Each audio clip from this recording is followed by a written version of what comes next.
Storytime with Me TV, where books come alive. It started the same way all their adventures did, with a whisper. Jayden sat on his bed, Malik balancing on one foot beside him, trying to launch a sock into the laundry basket. The room was quiet until it wasn't.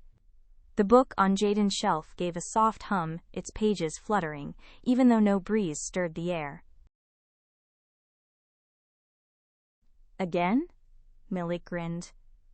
Where do you think it'll take us this time? Jayden didn't answer. His fingers traced the cover, warm under his touch. The book flipped open pages, turning faster and faster until golden letters formed in the air. Some stories shape the world. Some stories shape you. Whoosh! The brothers were pulled inside. They landed in a vast courtyard with a shifting maze. The ground rearranged itself like puzzle pieces.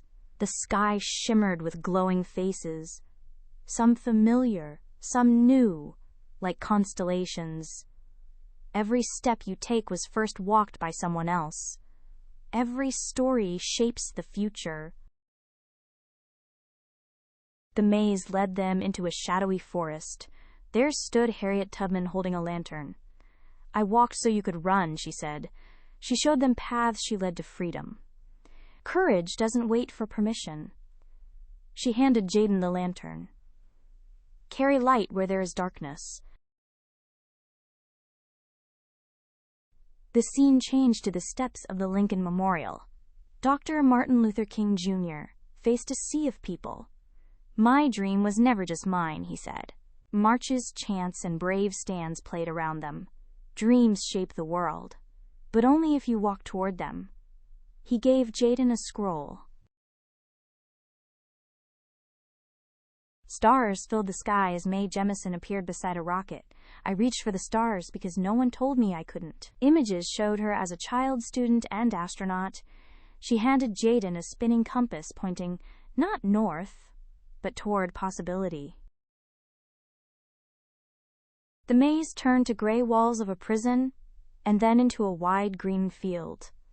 Nelson Mandela stood tall. Freedom is never freely given, but always worth fighting for. He showed them unity despite hardship. He handed Malik a key. Unlock not just doors, unlock minds. The floor turned into a blackboard in the sky. Katherine Johnson wrote equations that floated. Right answers come from asking the right questions. The boys saw her story. Child genius to NASA pioneer. She gave Jayden a constellation map. Let your curiosity guide you. Fields blossomed ahead. George Washington Carver knelt gently tending a plant. It's not what you have, it's how you use it. He showed them inventions made from nature. Carver gave Malik a glowing seed.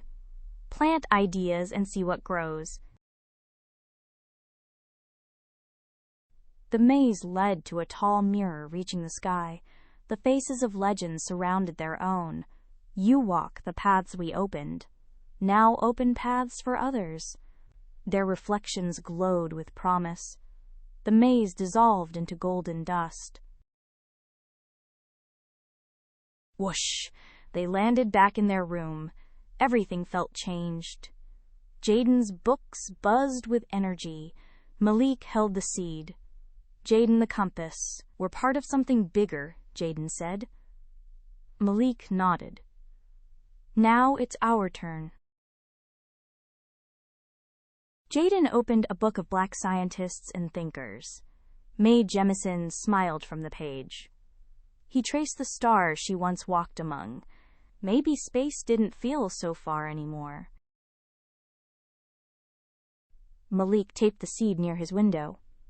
He placed it in a tiny pot with soil. What if it grows weird? He asked. Maybe, Jayden said. Maybe that's what makes it special.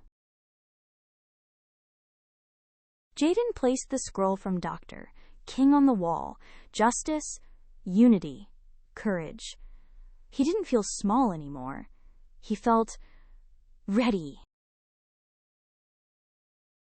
Malik slipped the key from Mandela into a drawer, not to hide it, but to remember it. A key that could open thoughts, not just doors. Their room looked the same, but it wasn't. It felt fuller, filled with stories, filled with light. At school the next day, Jayden raised his hand, not because he knew the answer, but because he wanted to try. Malik spoke up when a friend got teased. "Hey, that's not okay." His voice shook, but he didn't back down. They weren't perfect. They still had fears, still had doubts. But they had something else now, too. They had a map, a mirror, a lantern, a compass, a key, a seed. They had footsteps to follow, and footsteps to leave. The legends lived in books, in stars, in seeds, in math, in dreams, in them. And maybe, just maybe, one day their names would glow in the sky too.